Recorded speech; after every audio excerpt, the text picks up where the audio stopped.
Please stay on the line, and we'll be back in just a moment.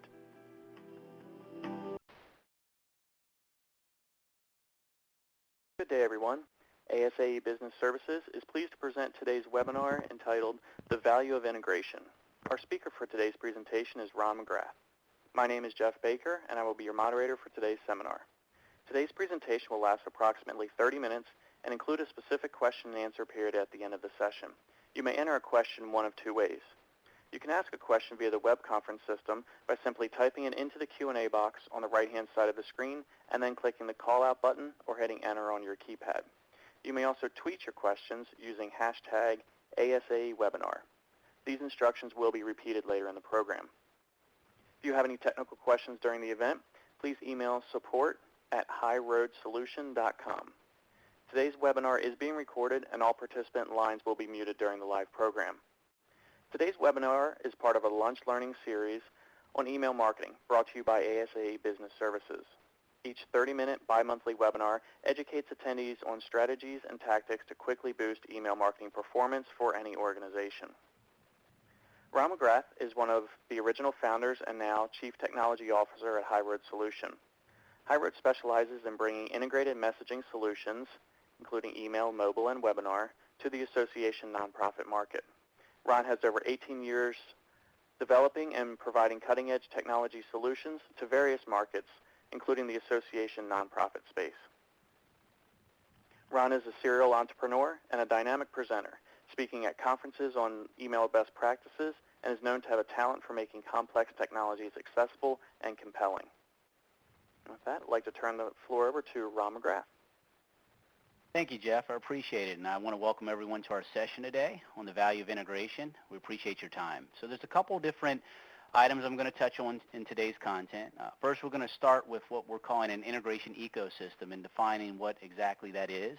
And then we'll build, again, some compelling reasons of why you want to take the time and spend the energy developing this ecosystem, where to start, and some applied use cases on how this can be used in an effective manner to increase the member experience for your audience. So what is an integration ecosystem? Each one of you in different organizations, you're leveraging different technology platforms, the AMS, your member portal, your website, email, survey, webinars, and direct mail to help serve and communicate with your members. One of the things about that is there really are no best-of-breed applications. There's no one application that can do it all well. And so there's really what you want to look at. There are only best-of-breed solutions. And so the key thing here is when one particular application or piece of software or individual, matter of fact, tries to do too much or what happens is they end up not doing any one thing extremely well or effectively. And so one of the things that you want to think about is making sure that you choose kind of the best solutions in those particular verticals in terms of technology. And so you want to pick from the different solutions out there and basically pick what works best for what you're trying to accomplish, the task at hand. And then integration is the glue that binds these technology platforms together. Because in the end, what you want is you want your technology to work together like a well-rehearsed symphony, producing one sound, a great member experience. So again, these technology solutions are going to work together to provide the actual customer experience, member experience for your audience, and it's important that these solutions work well together in terms of in an integrated manner. So why create an integration ecosystem? You really want your technology to transcend those different silos they sit in and, again, deliver an overall experience. And so you don't want your members thinking about the actual technology platform itself. You want them focusing on the experience. Same thing with your staff. You want them being able to think about the overall experience, not being limited from the fact that the different pieces of technology, they don't work well together. In addition, obviously you're going to generate better member satisfaction. You're going to save a tremendous amount of staff time. Your organization is going to save money in the long term. You're going to grow the bottom line. So where do we start? So one of the most important decisions you're going to make is choosing your particular AMS. It's really kind of the linchpin and the hub that all the other technology platforms are built around. Email is interesting because really email is the delivery system for many of the other technology platforms. So when it comes to surveying your membership, you have to deliver that survey in some way. You're sending that out via email. When you want someone to attend a webinar, the link to actually connect into the webinar is sent via email. A lot of website traffic is actually generated from emails hitting the inbox and people clicking through those emails. And then with social platforms, it's not one of those things when you build it that they're just going to automatically come. You actually have to market it and drive people to it. So again, email is an effective delivery system in terms of driving people to these other technology platforms. One of the other things you want to think about is when you're working with partners, and I use the word partners versus vendors, is you really want to choose vendors that partner with your organization. You want to make sure that they want to deliver a total solution for you. And make sure that integration is part of their culture so that you know out the gate that they work very well with other partners when it comes to delivering a total solution. Another thing that's important, obviously, is that they understand your business as an association nonprofit. And really, one of the main tenets is that they understand your AMS, because a lot of the integration happens around the AMS layer. So let's talk about some applied use cases in terms of how to leverage when you've implemented this integration ecosystem and how to take most advantage of it.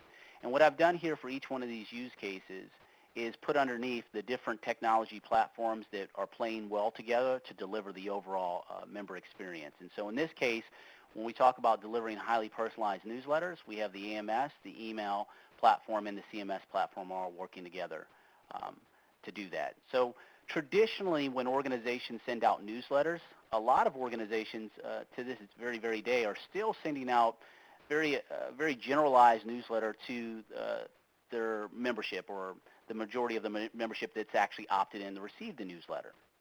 And so that's obviously the most simple way that you can deliver newsletters.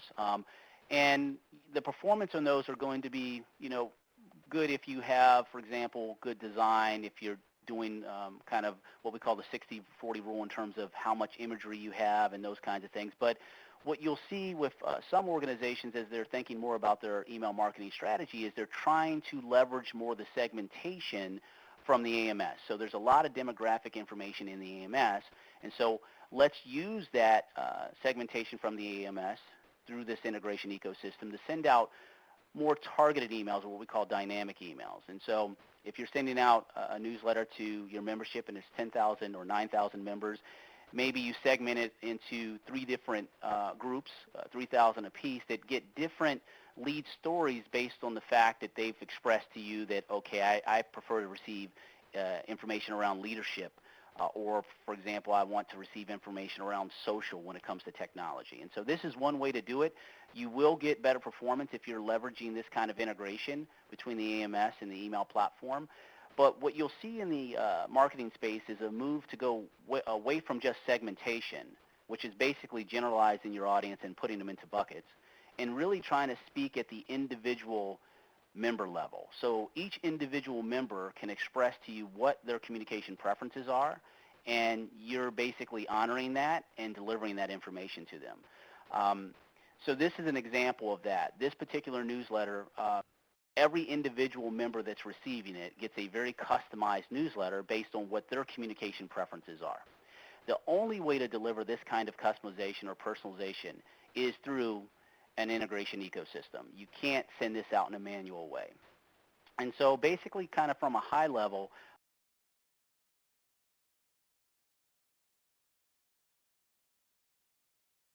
when I say AMS, I'm really talking about both the back office and the customer-facing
portion of the member portal. So via the member portal, each individual member through the every week the email platform automatically pulls a list from the AMS of who should receive this newsletter. So no one's actually logging in. Okay, we're on the diagram. So the overall diagram is showing kind of from a high level exactly what's going on, which is basically the members interacting with the member portal. The member portal is capturing this information, the metadata in terms of what the individual's interests are back in the AMS. And the email platform is basically pulling that data, the metadata from the AMS, and using that to figure out which stories it needs to grab from the CMS and delivering, in the end, a highly customized newsletter. So what are the advantages of this? And I'm actually back in, Jeff. So when you look at and you compare the open rates between this highly personalized newsletter and your typical newsletters, a typical newsletter that's performing well is getting somewhere north of a 20% open rate, 20, 21, 22%. This particular newsletter, because it is so customized at the individual member level, is actually experiencing over a 40% open rate. So again, taking the time to make these technology platforms work well together and sending out really a highly personalized newsletter, in the end, is definitely encouraging the member to get more engaged in the email communications because the member experience is so customized. And so this is, again, the value of creating an integration ecosystem. Another thing to think about, since we're on it and we're talking about communication preferences, is there are a lot of different on-ramps or portals or ways that your membership can express what their communication preferences are. So, everyone always kind of thinks about the member portal, but there are other technology platforms that you're leveraging that you want to make sure all talk to the same data structures in the AMS. And what do I mean by that is, obviously if I receive an email, I can click on the footer in the email and it'll take me to kind of a preference center and allow me to change my communication preferences. The key thing here is, regardless of the technology platform that you're using, you want to make it easy for the member to update their communication preferences. So if they're in the social platform, you don't want them to have to leave that experience to tell you more specifically about what they want. Same thing as if they're in the member portal or if they receive an email from you. The key here is each one of those technology platforms, the member portal, email, CMS, social platforms, they should read and write the preferences to the AMS, right? So they're all sharing and storing information in the same data structure. So it really doesn't matter which technology platform the member is leveraging or the staff is leveraging, they all talk to the same AMS. So again, from a member portal perspective, I always have to authenticate, and I can get into my profile and change what my communication preferences are. The difference here with email is when someone receives an email, for that email to be CAN spam compliant, you can't require someone to authenticate into a system. And so an email preference center is a standalone application in an integrated ecosystem, basically is reading the current email preferences from the AMS and allowing the member to change them. That's also why you want to limit it just to communication preferences. You don't want to have like them being able to change contact info because, again, you can't authenticate them into such a page. But the key thing here is making sure that all those technology platforms are reading and writing the communication preferences back into the AMS. Another big thing that a lot of organizations are leveraging is survey. So again, we're talking about different ways to communicate with your membership and making these all work well together. And so a big piece about surveying your membership is a lot of organizations right now are doing this in a standalone manner, but there's a huge benefit in terms of making sure that these platforms are working well together. And so again, in this case, we're looking at bringing the AMS, the survey tool, and the email platform together so that they're working in this integration ecosystem together. So the idea here is, again, a survey has to be delivered to the member, and that's done through the email platform. Again, the email platform is going to get its list for delivery from the AMS through integration, right? So this is a piece that should be automated. The survey platform captures the following information and data to the AMS and the email platform, and this is one of the key pieces to integration here, is the idea is when a member completes the survey, that gets written back to the AMS as some kind of customer activity or a contact log. Members that have started the survey and then basically, or who have not started the survey, and members that have started the survey and have not completed it. You also want to capture that back in the email platform, because a lot of times there are going to be subsequent emails you want to send out based on what actions occurred or did not occur. And so again, capturing that information back in the AMS and the email platform is really important. In addition to capturing kind of what we call the survey analytics to the AMS, you also can capture the survey responses themselves. And getting that information back in the AMS, I'm really big on getting everything back in the AMS, because you want to own your own data and analytics. If you move between vendors, you want to be able to do that without having data stuck in that vendor's platform. And so again, getting all that kind of analytics information, be it email or survey or social, back in the AMS is really, critical. Now that this information is actually in the email platform, most email platforms have some form of lifecycle messaging or automated email campaigns that can be set up in advance to be triggered based on, again, actions or inaction in terms of how they interacted with the survey. So based on whether someone completed the survey or not, you may have a different call to action in that message that goes out, different tone, those kinds of things. So getting those three systems to work well together, you can deliver a much, much better member experience, and again, actually get people to more likely complete surveys. Webinar integration is very interesting because it actually kind of brings everything together, and this is the piece that we kind of talked about earlier, is basically allowing your technology to transcend the actual platforms themselves. Because if you want to deliver webinars in an effective manner, you really got to get a lot of different systems to play well together. The AMS, obviously the webinar tool itself, email, and survey. So I want to talk a little bit about how VSCPA does this right now. It's very, very interesting. So first of all, they have a custom branded front end that allows them to come into the webinar tool that we're actually using today. So it's completely branded for VSCPA. First of all, it's actually using SSO to use the same credentials the member would use to log into the member portal. And so they only have to know one set of credentials, and they're able to authenticate into any particular webinar that VSCPA is conducting. The other piece is we're pulling the specific webinar or event name from the AMS through the integration. And so it's always the same portal screen, but what you see up there, the 21st Annual Professional Development Conference, that's pulled dynamically from the AMS. So the first thing that happens is when they put in their credentials, we use SSO to determine whether this is a valid credentials. In this case, it was not, so we're prompting the user. If the credentials are valid, the next thing we do is we determine whether this person's actually registered and paid for this actual webinar. And if they haven't, we inform them. And at this point, the registration would be too late if the webinar is about to occur. Once they've actually connected into the webinar, one of the important requirements for VSCPA is the fact that these webinars are for CPE credits. And so there's a couple things that we're logging back from the webinar into the AMS. We're logging the in time and the out time. And then they have some business rules that get kicked off that determine whether someone's going to get credit based on the time of the webinar and their in and out time. The other thing that's nice, too, is during the actual webinar, we've sprinkled some different poll questions that allows us to determine whether the individual's paying attention during the webinar, if they didn't just cut the webinar on and walk out the room. And so it's a combination of logging the in time, the out time, and the number of poll questions that were answered that determines whether someone is actually given CPE credits.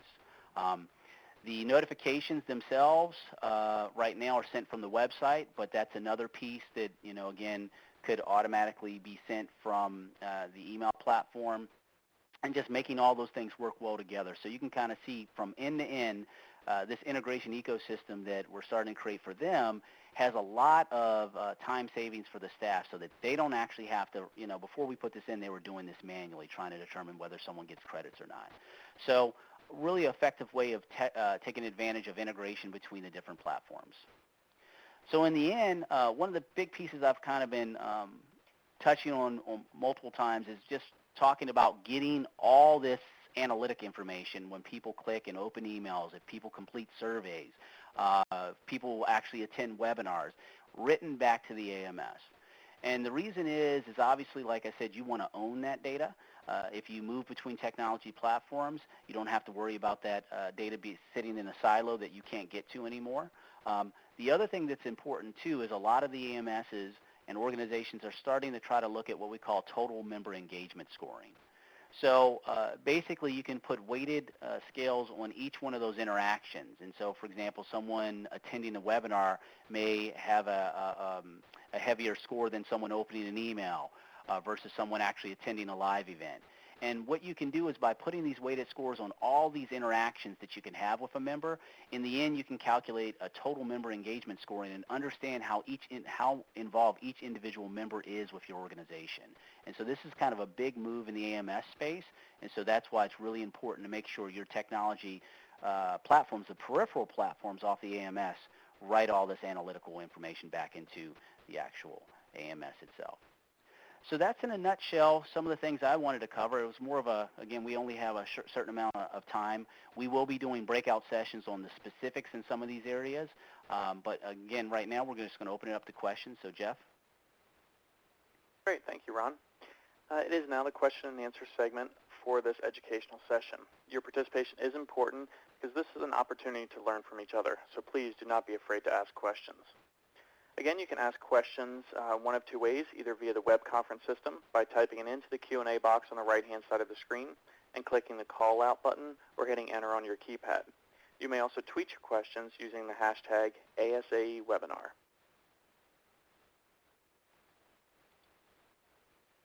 All right. First question here was wondering about any integration of accounting packages. Anything you have heard of or could suggest there? Typically, the integration with the accounting packages or between the accounting package and the AMS, I personally don't have a lot of experience with that. I know internally here at HighRoad that we have a huge project going on with integrating our accounting package with some of our internal CRM. And so there's a huge amount of time savings you can have with that, but firsthand experience in terms of how associations would take advantage of that, I don't have a lot of experience with that. Okay, thank you. We actually had a couple of people asking about an archive of this webinar. There will be an archive available of this webinar and the past lunch learning series. You can look for an email coming from ASAE in a few days that will have information on how to access any of the archives. Traditionally, when we do talk about integrations and things like this, this question will inevitably come up, talking about the cost involved with this. Is there an easy way to answer that one, Ron? Well, we do here at HighRoad, and again, I like to do these presentations kind of platform agnostic, and so we don't really focus a lot on HighRoad per se, but we do have a lot of the stuff that I covered are actually part of a lot of our baseline integration, so we do have some flat fees for that. Definitely feel free to, and I'll have some of my contact information here, to reach out directly to me or my team, and we'd be happy to give you, HighRoad pricing on some items. Some of these other items, obviously, if the vendors you're working with haven't done them before, they'd be probably custom development projects, and so a lot of what I showed are integrations that we offer out of the box. Great, thank you. Next question is wondering if the members ever compare email newsletters and note that they have different news items. So when using like the dynamic content, for instance. Yeah, I haven't. That's a good question. I haven't had that happen. I haven't had that actually happen. The big piece would be is I don't know from a sending perspective or recipient perspective if the actual member of those particular newsletters that I was showing was actually really knows what's happening on the back end, right? From a member experience, they just know that they're getting content that they seem to be more interested in. But I don't really know if they actually realize what's going into delivering that content in that manner, which is always kind of a good thing, right? But when things really are working seamlessly and well, they almost look easy, right? So they don't see kind of the wizard behind the curtain kind of situation. So I don't think so, but I can't say say exactly. I don't think members are comparing the content themselves with each other. All right. There are a lot of questions coming in. We probably won't have time to get to all of them, but please feel free to keep submitting them. We will compile a list of the questions and answers to them, again, in that email that you'll be receiving in a few days. But the next one here, if you are not integrated now, what do you feel are some of the first steps? How do we get started? I think the first step would be, it really kind of depends on where you're at. So let's say, for example, if you're not integrated and you're currently in the market and looking for AMSs and looking at different AMSs and technology platforms, I would have these conversations on the front end. Just to be completely frank, I mean, you know how it is with vendors. Before you've signed a contract, they want to have a lot of conversations with you, and they will promise you a lot of things. So I try to encourage organizations to have that conversation very early on. Now, if you already have an AMS, you've already have some of these technology platforms, I think one of the big things is kind of getting all stakeholders in one room to kind of talk about the big picture. And again, making sure that everyone's on board in terms of working together to deliver an overall solution. I think, what you want to make sure is your vendors are going beyond kind of like partnerships that are on paper to like real value, real synergy where, the systems are working well together. So starting with kind of a meeting where you have all the stakeholders in one room is a good starting point, and talking about at a high level what you want to accomplish, and then kind of drilling into the details. You always want to start with the overall business strategy and not the technology. When we do implementations, we're really initially just talking to the business users and having IT to listen in terms of what the business side wants to accomplish, and we let the business piece drive the actual technical requirements. So I think those are all good tips based on our implementations and experience I've had. Great. I think we'll try and do two more here. What sort of processes can be automated with the integration? I mean, anything you really can be integrated when it comes to integration. I mean, really the sky's the limit. It's just based on your imagination. I mean, right now, a lot of the AMS platforms, the bigger platforms, have very, very mature APIs. And so most of the data you can get in, get out, and get into the system. So at this point, it's really just making sure that, you're working with a team of people that can guide you and tell you what's possible. I think the biggest thing that we notice when we're doing implementations is you have to start with walking the organization and the customer through what's possible, because they don't know what to ask for, because they don't know what was possible in the past. But I mean, really the sky's the limit. Some of the things I showed today started out as custom integrations, customers just expressing to us, pain points they had, and we saw different ways to automate it. So, really the sky's the limit, and only limited by your imagination. Great. And this last question comes from Mike. I think it is a good one to end on. There's been a lot of conversations about this at ASAE's recent annual convention and a number of the AMS users groups that we've been to. And Mike wants to know, have you seen any solutions that integrate the concept of total member engagement with digital badges or the gamification concepts, things like that? That is a great question. I have not. But I think this total member engagement piece is new, and you're going to see more happen in that space. But I actually haven't seen that as of yet. But it doesn't mean that it's not something or a goal to strive for. But this total member engagement piece is big. I think people are going to be talking about it a lot over the next couple of years, because a lot of the different technology platforms are not currently writing the analytic information back to the AMS. So you're going to see more and more of that. And so I'm interested to see what people are talking about, 6 months from now. But I think that's going to be a big move. All right, great. Did you want to do a quick wrap-up before we close things off? Well, no, just want to thank everybody for their time. Apologize for the technical glitch, but I think we got through that pretty nicely. And again, if you have any additional questions, feel free to reach out to us. And thanks again, everyone. Have a great day. And thank you, everyone, for participation in today's webinar, The Value of Integration, brought to you by ASAE Business Services. A special thank you to our speaker, Ron McGrath. You will receive an evaluation survey via email, or you can click the post-event survey in the important information box in the top right-hand corner, and that will provide us some valuable feedback on today's event. If you have any additional questions or comments, please contact ASAE Business Services at endorssolutions@asaecenter.org. Today's session was recorded. You will receive an email within the next few business days with a link to the webinar recording, as well as written answers to any of the questions we were unable to get to today. Today's webinar is copyrighted by ASAE Business Services, Inc., with all rights reserved. This concludes today's program. Thank you, and you may now disconnect.